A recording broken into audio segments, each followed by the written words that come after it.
Okay, y'all. I was in my groove with the intro. The intro lit. The intro lit. Okay, Tony, you did your thing with that. We are back for another Thursday with Mind and My Own Podcast. I am your host. And it looks a little dim. Is it a little dim to y'all? Yeah, he must have, he's always switching things in here. So we're gonna let Tone does his tone thing, and so Yes. I know you hear us, Tone. he's just gonna run away. It's okay. But it'll brighten up eventually. It'll brighten up. It'll brighten up. Oh my God. All right, so everybody, thank y'all so much for being here. Thank y'all for tuning in. If you are watching right now, I have some really great guests today. I'm going to go around the table and introduce everybody, and then we're going to get the conversation started. I've got Savannah here. She is a registered nurse, and she is also the founder and owner of Lupus Has No Face. I got her shirt on today. Yes. She brought me a shirt. Thank Thank you so much for coming. I'm gonna give you the clap. We got my girl Sarita Valmond here. She's the owner of I Am Chronically Resilient, and she is also a host for podcast Spiritual Alchemist. I am so happy to have you here, sis. Thank you. I'm happy to be here with you as well. So it's gonna be fun. That's a good time. It's always a good time. And we got my boy Daryl J over here. Y'all see him. He is a mental health advocate and author and so many other amazing things. Thank you, brother, for being here today. It's a pleasure. Awesome. All right, so I really want to talk to you guys about something that's been weighing on me. Me and Sarita kind of touched on it. I touched on it with you. I touched on it with you today. We kind of just piggybacked a little on it, but we want to talk a little bit about what support looks like when you got family members, when your friends, even in business partnerships, right? What brought me to this was everybody has their own view of support. And I didn't actually really realize this until recently. When you think you're giving support, that person might not see the support that you're giving them as support, or they might see it as you're not doing enough or more needs to be done, right? So there are certain situations in our life that can be life-changing. Like, for example, with your organization, it stemmed from you actually having lupus, right? And that was like your inspiration to push this. And I see you all the time online referencing them as your lupus warriors, right? Yes. So you wanted to support them, right? I did. And so that's kind of how it all came. Tell a little bit about why you got into it and how everything is going. Okay. Lupus Has No Face was established and born because every time someone seen me or found out that I had lupus, SLE, they always said, "You don't look like you have lupus." And so it dawned on me, like, what do lupus look like? There's no look to lupus, right? So a lot of people that I came encounter with, people have passed. Wow. And not living well with lupus. And here I am, I'm living well with lupus. But I knew it took me, it was very hard to get there. Yeah. And one reason is because I didn't accept what I had. So because I didn't accept what I had in the beginning, I couldn't do better because I didn't want to learn about it. I didn't know nothing about it. I wasn't getting educated about it because I was rebellious that I had it. Yeah. So if you don't accept what you have, you can't start the healing process. And once I started the healing process, because I did have and I do have support, which is amazing. My support team was crazy. It is amazing. It is amazing. My support team was amazing when I was growing up. It allowed me to have quality of life, and they always made me feel as though they did not treat me like I was sick. Even though I am sick to this day, I am living well with lupus. So I started my organization in 2020 to teach other warriors there is a life outside of the norm, which you're dealing with. Clap for you. Thank you. Good for you. There is a norm, and your norm can be anything, but you have to learn your triggers. Learn your triggers. Yeah. Learn what your flare-ups is. Learn what triggered your flare-ups, and stop doing it or do it in moderation. You can't do I can't do what you're doing. Right. And I'm okay with that. I'm okay with that, and I don't feel no type of way.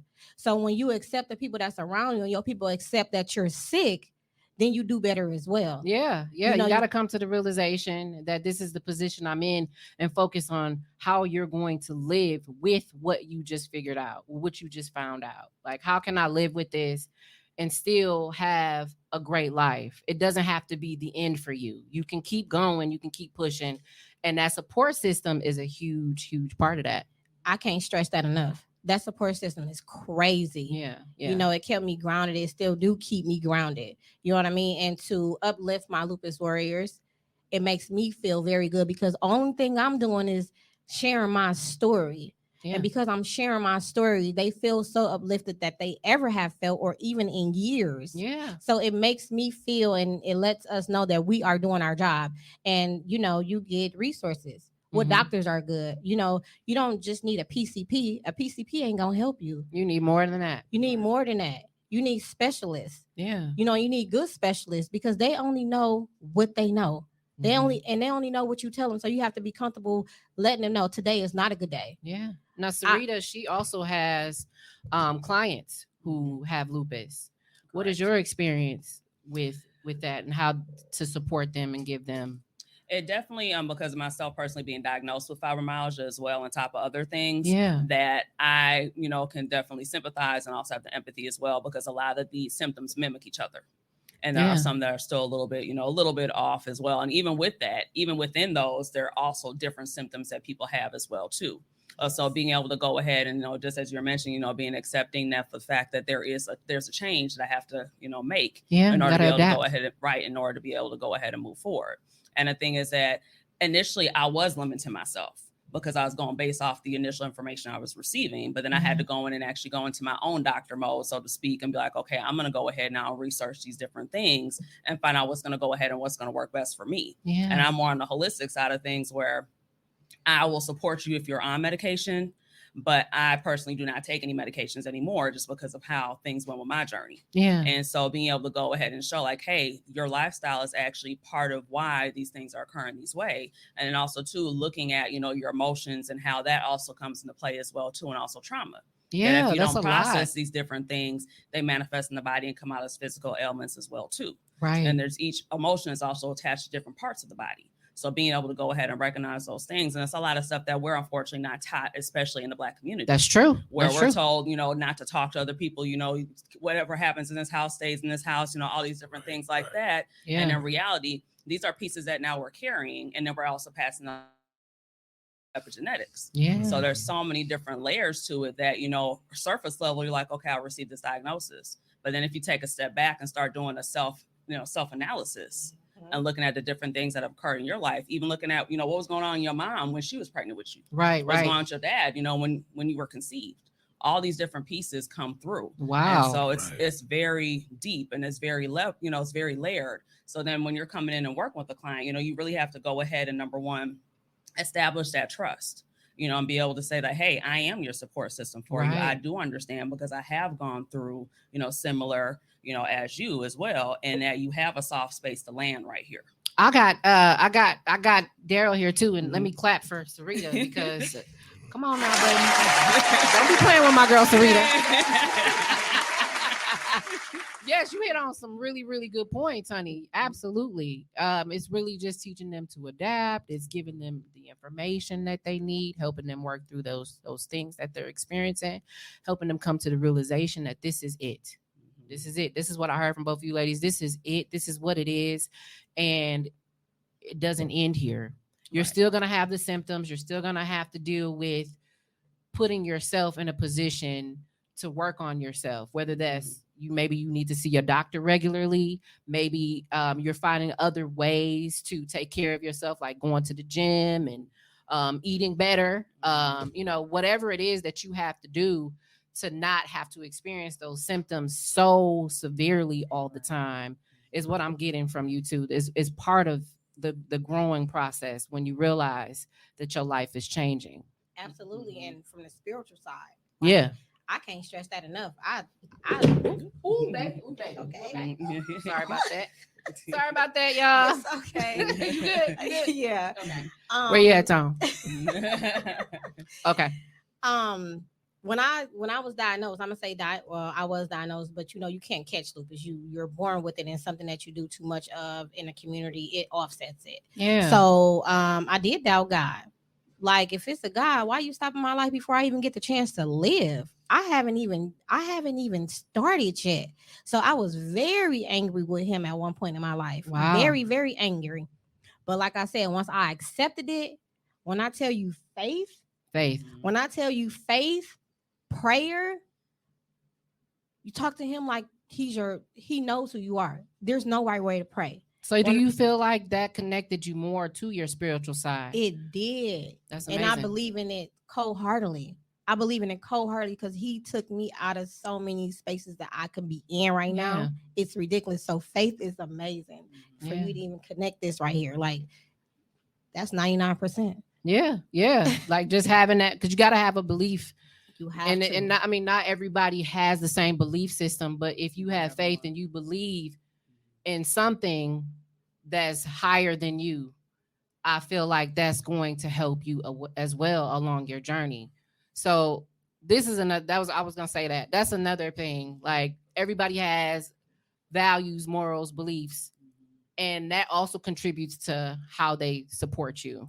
Right. So I think that's something that will come full circle. What do you think, Daryl? You over there quiet? Come on now, chime in, bro. No, I completely agree. And just talking about support systems and things like that, actually for me, it's a bit different because my family is faith-based. Okay. And upon my journey, I found myself outgrowing not necessarily faith, but the traditional views that a lot of Black folk have in regards to religion, faith, and spirituality. Yeah. So, for me, because my book came because I went through a divorce, and at that time I was preaching, teaching Sunday school, a husband, all kind of things. You got a lot going on. Well, yeah, I started early, but at that time I was doing everything in which I thought was to do what is right. So when I found myself going through this, it attacked me from more than one end, because not only was my family breaking up, my foundation of faith was breaking up, because it's like, okay, I'm preaching, I'm teaching, I'm fast. We was Church of God in Christ. Well, my family still is. So, it's like I'm fasting every Tuesday and Thursday. It's like, wait, what's going on with, why am I going through this? So as I went through my journey, I had to learn who I was, because I could no longer base my identity on who I was to my family and my kids and my wife. And I couldn't base myself on who I was in the church, because those were two things that were kind of like pulled from up underneath me. So I really did have to go through, the shadow work and, the valley to discover my own personal values within myself, even without those things. And as I did that, I had a friend who's passed now, but I'm sorry to hear that. Oh, it's all good. He's still around, but I know that's right. But he was a person that, because everybody else that I associated with was still in church. We grew up together in church. We went through the same Sunday school, everything. But when we got into college, he went off into African spirituality. So he was damn near ostracized, before I went through it. He had already been through it. So when I found myself, because one of the most fucked up things, and can we cuss on here? Yeah. You definitely can. Okay. Mine will be coming soon. So oh, for sure. We got a lot of F words coming. So one of the most messed up things is to go through something, and then the things that you found help you out are considered demonic. You know what I'm saying? So like one of the things that really helped me out was meditation. Okay. But I grew up in a family where meditation opened you up to spirits and demon possession. So wow, I've never heard of that. Oh yeah. So that's why I really appreciate my boy. His name's Antoine Tolar. Wow. And he had already went through it. So as I'm going through it, like, fam, I believe in God. It's just that as I study and find myself and research God, I find myself growing out of the church because I see that those two ain't really hand in hand like that. Oh, that was a hard thing for you. Yeah, it was, that cognitive dissonance had to be shattered. Like when you learn something that destroys your belief, it actually physically hurts. Yeah. There's a physical pain being confronted with things that just totally nullify your whole life worth of belief. Yeah. So I'm thankful for my boy because he was like, hey, G, I've been there. Here, look up Kevin Wesley. Here, look up, he giving me books and stuff and I'm like, okay, I ain't the only one. Yeah, that's interesting. Yeah. Like everybody having their own like structure and beliefs and how things can evolve, change with your circle, with hi Tom. Yeah. Yes, because I do not want to have my girl like this. Are you trying to keep it together, right? Right, because I don't want her like this. Like, and we need more than that. Text message. I sent him a text. Can you? I literally said that. But, sorry. Her clothes. I do. I got it all right here. I'm like, please help her, please. Thanks for tuning in, y'all.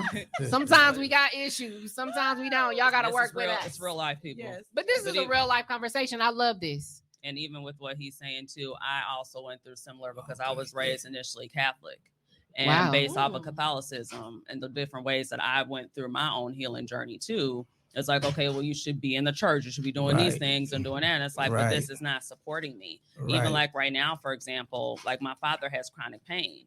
And he gets up on, clockwork every day, he does his prayers and everything. And I, said to him one time, I said, hey, I'm just curious, have you ever prayed for healing?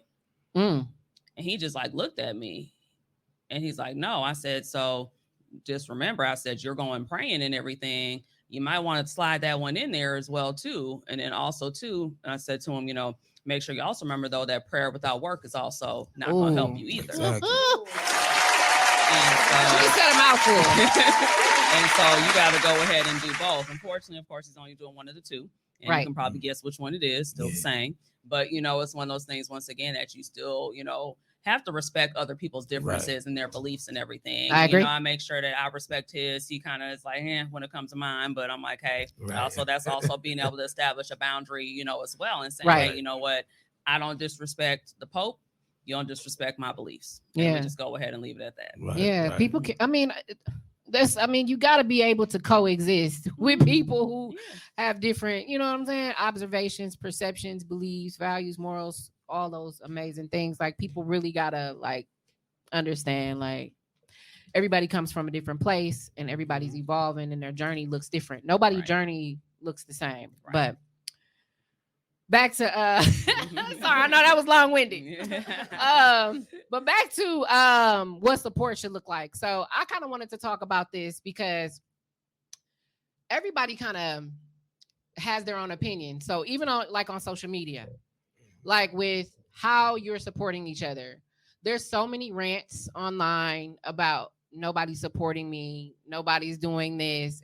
You know what I mean? The strangers are going to be your support system. Your family and your friends may not be. Those are some of the things you see, some of the things you learn for yourself. And I just really wanted to get you guys' insight on what support looks like for you, not just social media, but just in your life, on all different levels, because we all present something different, personal, professional. You know what I mean? And then we have different types of relationships with people too. And we just talked about how all of our relationships are different with God, or different with our spiritual connections with others, or even just how we see ourselves with that and how we support ourselves.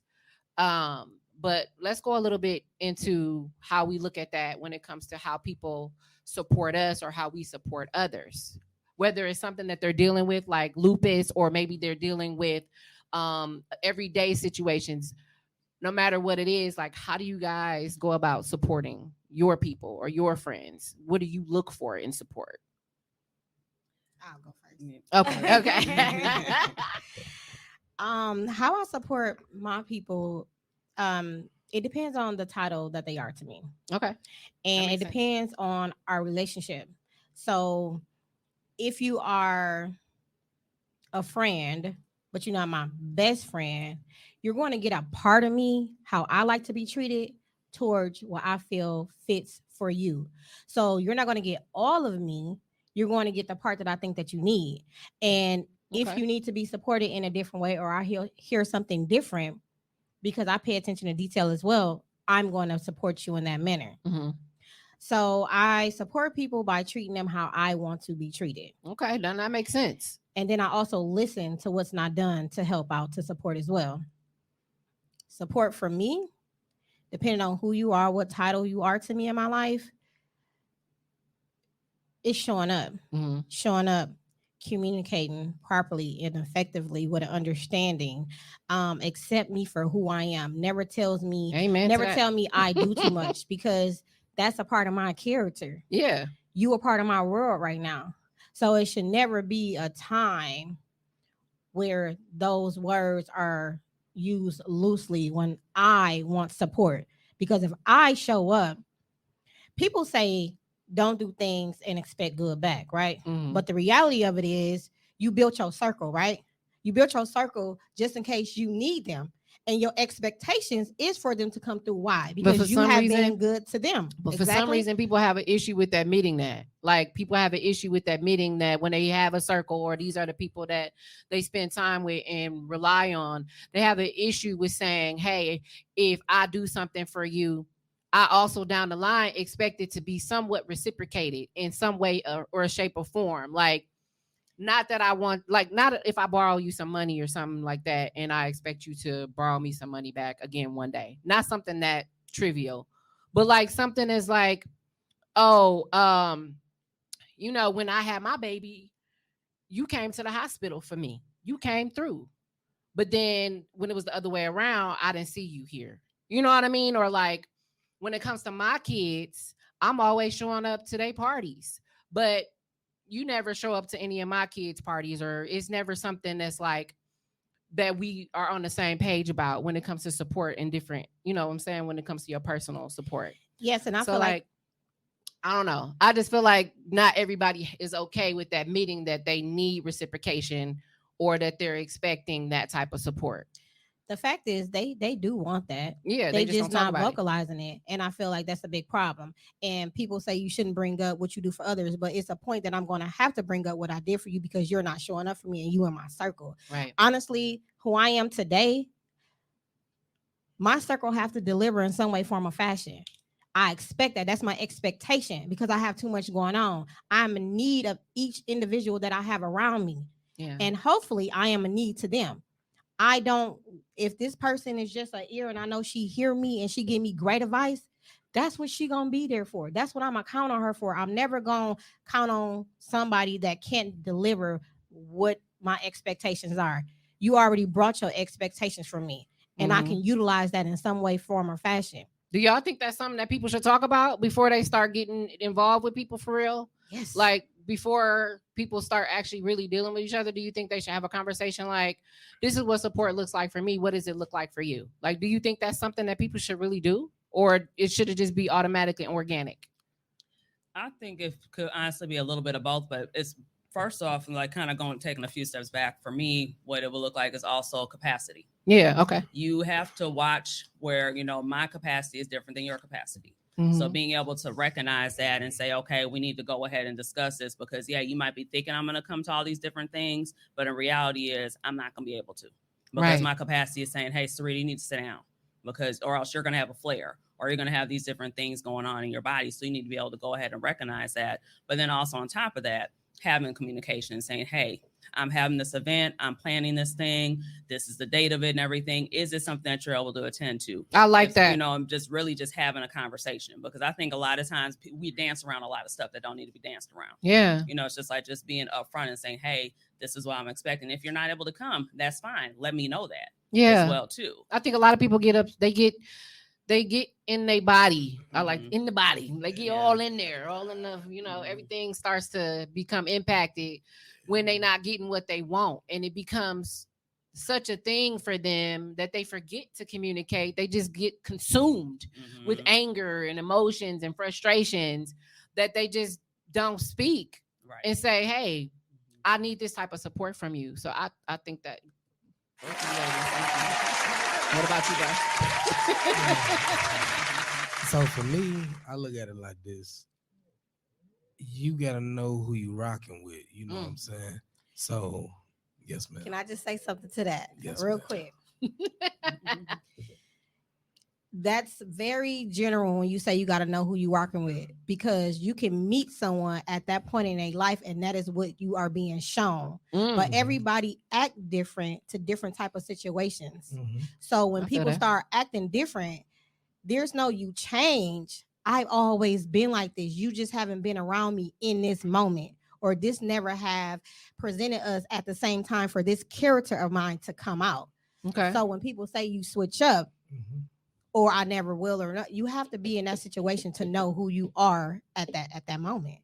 Yeah, I get that. I feel that. I get that. I feel too. Go ahead. But I would say this. Do you fuck with astrology? A little bit. Not deep, but a little bit. So there is your big three. There's your sun, in which everybody know. There's your moon, and then there's your rising. So you got to understand, when you first meet people, more than likely you're going to meet what their rising is. So for me, my rising is Capricorn. So when people first meet me, they see like real seriousness, paternal shit. Straight to the point. Yeah, stuff no like BS that. Type guy. So as you get to know me, you'll see I'm a Taurus. That's my sun sign, but my moon sign is Leo. So those are three different aspects. That's complex, bro.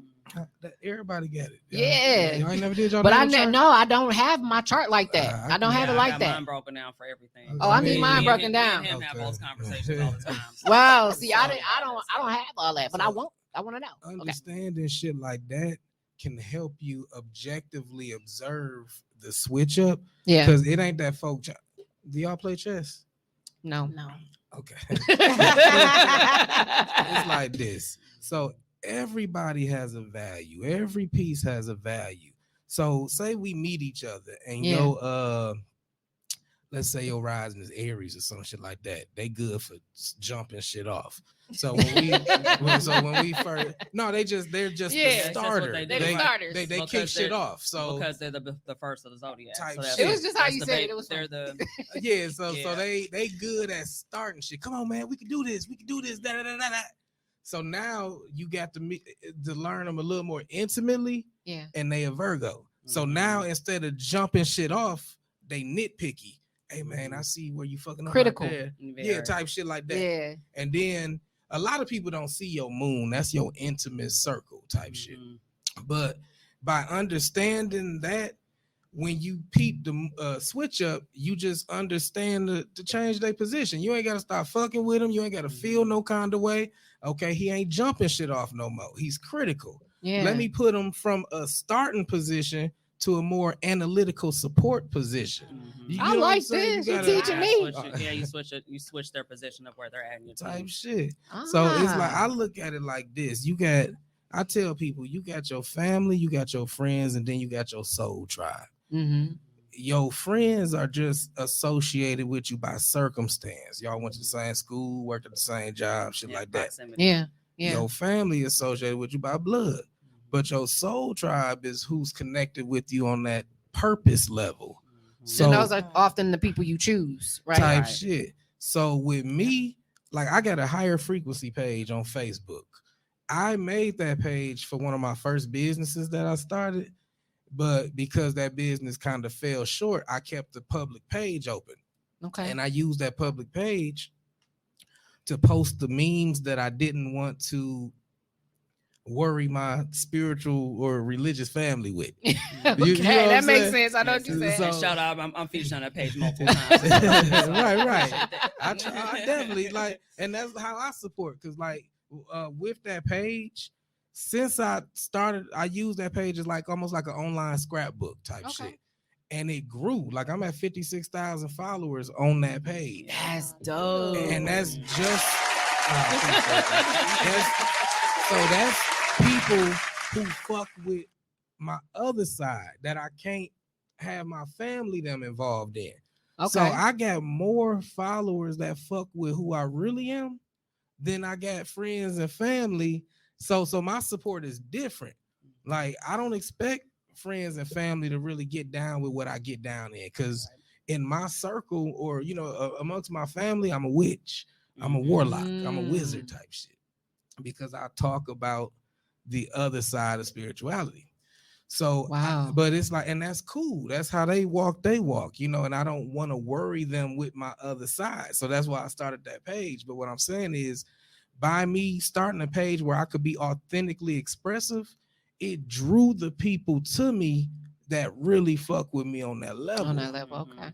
So we have to understand that, like my family, they will share my book. If I post my book, they will share it. Hold your book up for us. And what the name of the book is? 12 Steps to Becoming Your Own Dope. It's available on Amazon. It's just my journey of self-discovery and self-love, and how I developed emotional intelligence and love of self, and how I learned how to establish healthy boundaries. All the shit that everybody now talking about. It's like it just came out or something. Like. Right, when it really hasn't. It's been there all along. It's just more or less being able to go ahead and take the opportunity to do the research. But oftentimes people get so overwhelmed that they don't know where to start. Yeah. And so to be able to have things like that, to be able to go ahead and say, hey, here you go. Here's the playbook. Now you gotta go run the play. So you can do both. Mm-hmm. Like, you can be spiritually connected, you can be spiritually aware, and you can also still be religious. You can have both worlds, can't you? Yeah, you can have both worlds. And one of the things I like to do for people who are still in religion, I try to show them the scriptural backing of the principles that I use. Okay. You know what I'm saying? So we have positive affirmations, but this verse says, speak those things that are not as you wish they would be. You know what I'm saying? So it's the same thing. But you think it's just communicated differently? It's just, shit. Okay. See, okay. One of them jars. So the thing is open. It's open. The religion that we get is founded on truth. It's founded on universal law and principles, but it's been gatekept and gave into a way to us that keep the average believer dependent on the church so that they come back. No different than the pharmacy, no different than the doctor. It's that dependency shit. And that's why the average believer is, I almost failed, y'all, but I just knew if I make it to church this Sunday, I will be restored. Fuck all that. Ooh. You need to walk in your shit daily. Know who you are daily. Even when I was a Christian, I didn't have to go to church for prayer. Right. Motherfuckers called me for it. Yeah. Because I understood that I am the temple. I am the church. I am the altar. So that's what I teach. You can be religious. You can go ahead and keep Jesus. But if you weren't able to leave your problem on the altar like they say, all right, well, let me go ahead and teach you some breath work to combine with Jesus. Let me give you some meditation to combine with Jesus. Let me give you some positive affirmations and visualization practices. So let me give you some tools and resources to combine with Jesus. To combine with your beliefs. Exactly. To help you elevate in your life. Yeah. Right, because like Sarita said, faith without works are dead. I feel that. I'm going to give you the blueprint to walk out the works. I feel that. Okay. What you got? I see you over there. You just looking like you got. No, I'm like, honestly, it's like it is a similar thing though. It's like when you sit back and look at it, and it's like going, back again with coaching and everything. Because I'm also a chronic pain coach, and with me being a chronic pain coach and wellness consultant, I go through those different levels as well too. So I go through everything. So it's like there's not one thing that we leave off the table. Right. So if you're sitting there saying, hey, I'm having issues with my husband, or I'm having, issues with my children, or whatever the case may be, we go ahead and we talk about all those things. But then we also have to dissect things though too, and come back to, okay, how are you operating? How are you actually doing? Yeah. Because oftentimes when you start to have different conditions and things, you start to go through having different your thoughts start to change. Right. You start to feel like you're, you have to now depend on people when before, you're the person that was the one to be dependent. Or even like how she was saying earlier, how she was starting to lose faith and all those things were starting to come through. No, absolutely. And even looking at, like, for example, the relationships that you have with people. Because, like, I lost a lot of quote unquote, not saying quotes, friends because of what was going on. Yeah. And then being able, though, to actually recognize that because of me being a good person, having that good heart, I wasn't recognizing the signs of these people using me. And when That's I was powerful. not able to go ahead and do the things I was doing before, that's when everything came to light. Right. But then at that same token, recognizing those were not my people to begin with. Yeah. And that really is clearing me out now, opening up space for me to be able to go ahead and have, just like how you were saying, like having my soul tribe. Yeah. It's like me and him, like the first time we talked, I think we was talking for a long time, and just like he comes and supports me with stuff. If I see he got something going on, I support him as well too. And that was before I even had physically met him. Yeah. I didn't physically meet you until like September last year, I think, and we was knowing each other for like almost 3 years at that point. met him on accident on a podcast. So it's like, but the thing is that all these things, end up happening though for a reason, because the connect, you open up that space, so then that way you can have those people come in, and also, support you and help you, and also, you can teach each other different things as well too. I love that. That's amazing. Yeah, being able to come together, being able to teach each other. I love that. Like, what you think? Because you look like you just. I know you like this a lot. No, it's not. Like, I am thriving right now. I love to it. be amongst people that can have a conversation about different things and respectful and not getting upset. Yes. Like this. People don't do this. Yeah. Okay. Tomorrow you won't see them after a conversation because you done struck a nerve. You done told them about yourself, or you done been real. And to me, I feel like if can't nobody be real, if your friends can't be real with you, them are not your friends. Yeah. And Y'all if you need want to- to open your circle up, you got to be able to talk about different things with people. But on the side of that though too, is that they're also operating out their ego. Yeah. It's also a different piece as well too, Oh, where my they're not God. able to go ahead and have that conversation because they're, like you said, in your body, it's also ego. Yeah. And so being able to go ahead and take a step back and be able to go ahead and listen to have the conversation versus listen to respond. You need to be able to understand what's going on. And if you can't understand, it's okay to also admit that and ask the question. Right. And you know what? And don't get stuck on one particular piece of what a person has said either. Exactly. So it's all part of the actual communication. I love And it. that's something that we're not necessarily taught how to communicate. And it's something that, like, even for myself, I had to learn how to communicate because I was raised in the era of children should be seen and not heard. Right. So therefore, I did not know how to communicate my own needs until it got to a point to a detriment where, I could have almost lost my life. And now I have to go ahead and actually communicate what I need in order to be able to go ahead and move forward. Wow. It's crazy how some of those traumatic experiences open you up to learn more, to better yourself. And then you find yourself connecting with other people who contribute to that growth as well. That's deep. That's some deep stuff right there. It honestly, there's a quote, I put it in my book. I can't remember it off top, but it say the path of spiritual enlightenment is usually kicked off by trauma or something like that. Okay. Because I like that. what trauma does is it strips you of everything you thought you was. So like I said, I thought I was a good Christian husband and I lost both of those. So I had to find out who the fuck I really was when I wasn't a husband or a Christian. Yeah, what your So true who identity you were was. as a man, As just who you just- are as a person, Just as a person, period, because I because I was religious, we started early. So I was married at 20, then a father at 21. yeah. So I was a husband and father before I really established who I was on this earth as a man or even just a human. I Wow. went from my parents' house to running my own house and taking care of people. So, that actually was, I don't believe in like bad shit. Everything happened for a reason. So that was a point in my life where that security blanket just had to be yanked off. Yeah. And that's what trauma does for a lot of people. It yank your security blanket off. When you can no longer depend on the shit you thought made you who you was, you just and- out here raw. and now you actually got to do the work to establish and find out who you are. yeah. So that's one of the good things about trauma. And to like what Sarita was saying, how you really find out who people is when shit change.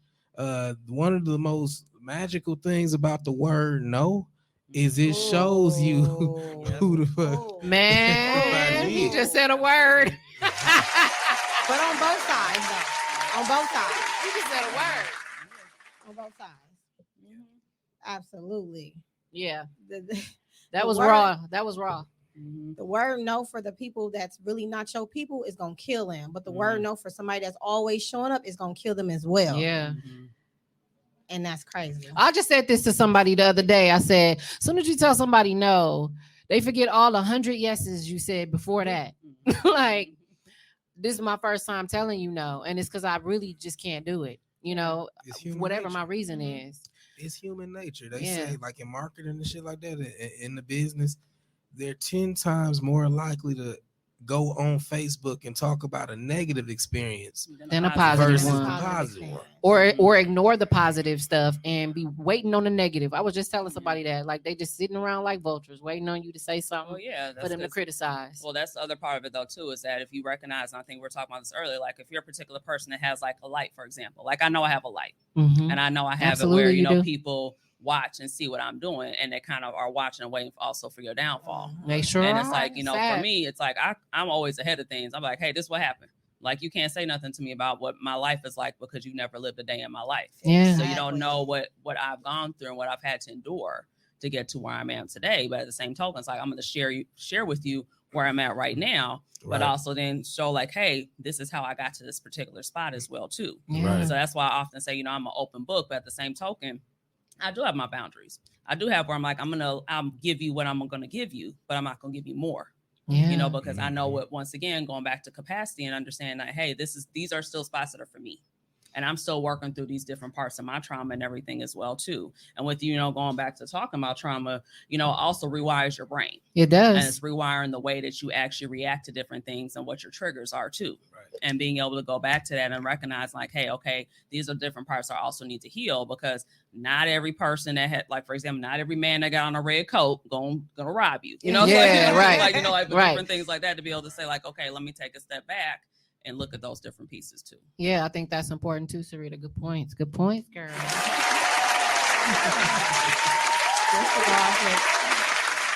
Just to go off what Sharita said, you're right about trauma. But it's people should be transparent with their trauma. And the person that they're being transparent with, letting them know, like, listen, you know what you did the other day? That brings back X, Y, and Z. And as my friend, as somebody that cares for me, you should understand it. Even if you don't understand it and I'm explaining it to you the best way I know how, you should respect that. And Yeah. it should be, you should think for what you do next time. You understand what I'm saying? So you respecting our relationship, you respecting me. And a lot of people can't take that, like telling you I have trauma. People, no, it's no utter. You got to respect them. You got to hear what they're saying. You got to see what triggers them. And you got to fall back and you got to let them heal their way. Yeah, I think that that's tough for people to deal with other people's triggers.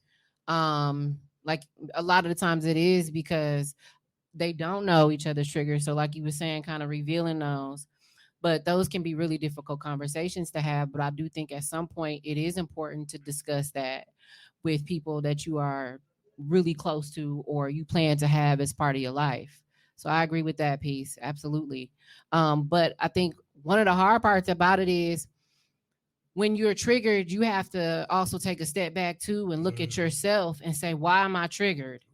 And realize that it's internal because it's associated, like we were saying, it's associated with something else. Yeah. Something normally it's not something negative. Yeah. You know, yeah. versus positive. Like I can say, for example, like I was just over the weekend, I was driving to meet a girlfriend of mine. We were gonna go for a walk.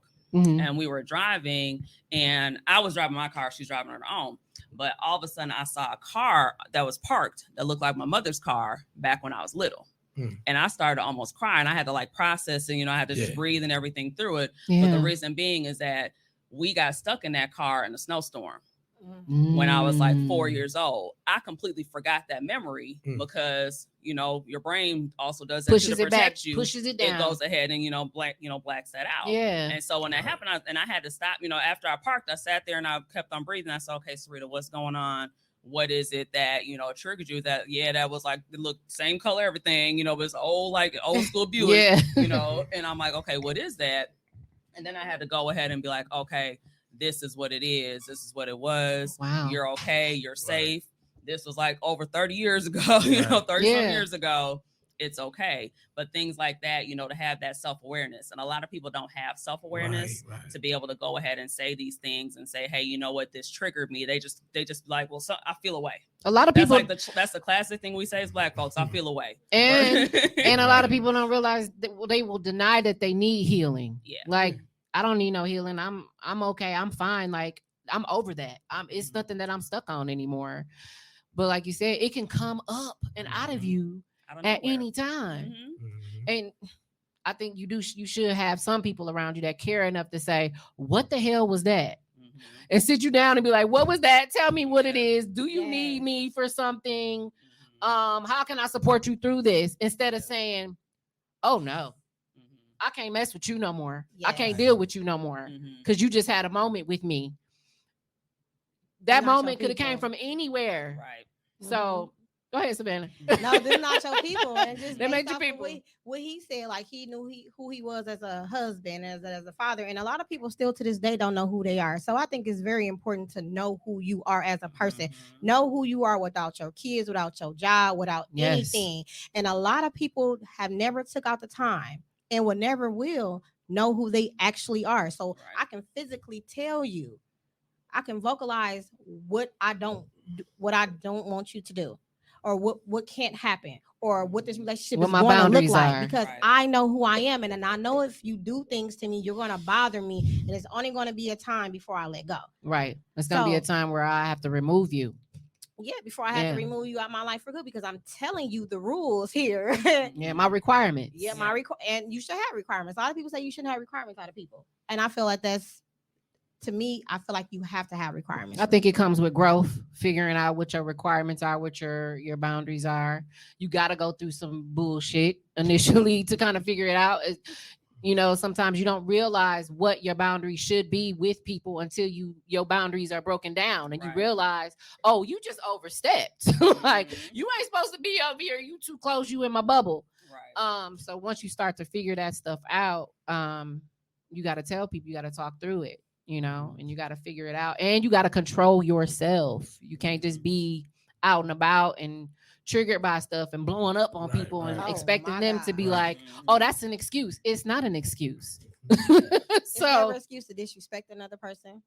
Yeah. And it's never an excuse to do what you said, to act crazy in public, because we should never have that much control over you that's making you act like this out in public or towards somebody that you got to apologize for lately. Yeah. Yeah, you should be able to maintain your own energy, because I don't like, there's so much stuff that's floating around social media, of course. And, like the one meme I always say all the time, it says, I match energies and everything. It's like, nah, please don't. Please don't. Please don't. It could be your biggest downfall. Right. Exactly. Please make sure you know who you are as a person, be able to go ahead and maintain your energy. Yeah. And be able to know and recognize, okay, you know what?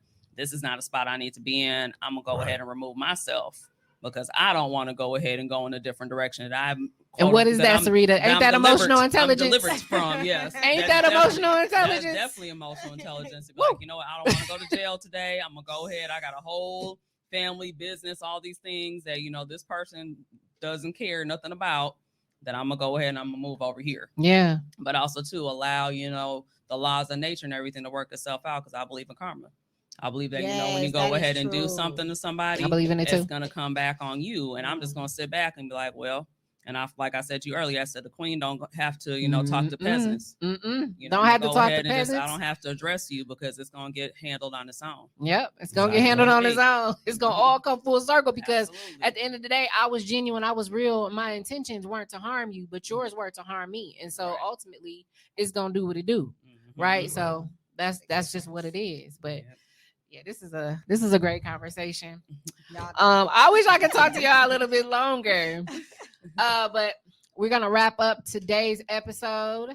Guys, thank you so much for tuning in. Before I go, let me just look at a couple of your notes here. Devion said it's giving clarification. She got a point. Show up and accept me how I am. Tashima, come on, gotta hold people accountable. Devion, she got the torch in her hand. She's saying what I'm thinking. Okay. I love the energy, y'all. Come on, Queen. I love it. Jay Jordan, definitely intentions need to be addressed in any kind of relationship, friendship, family, etc. Automatic and organic for real, but a conversation will solidify that. All right, let's go. Hey, Ashley, thank you for watching. Hey, Ash. Tashima says she agrees with you, Sarita. And Ashley, again, she said talk. So we talked our talk today.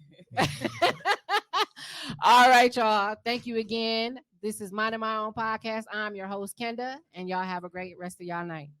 Peace.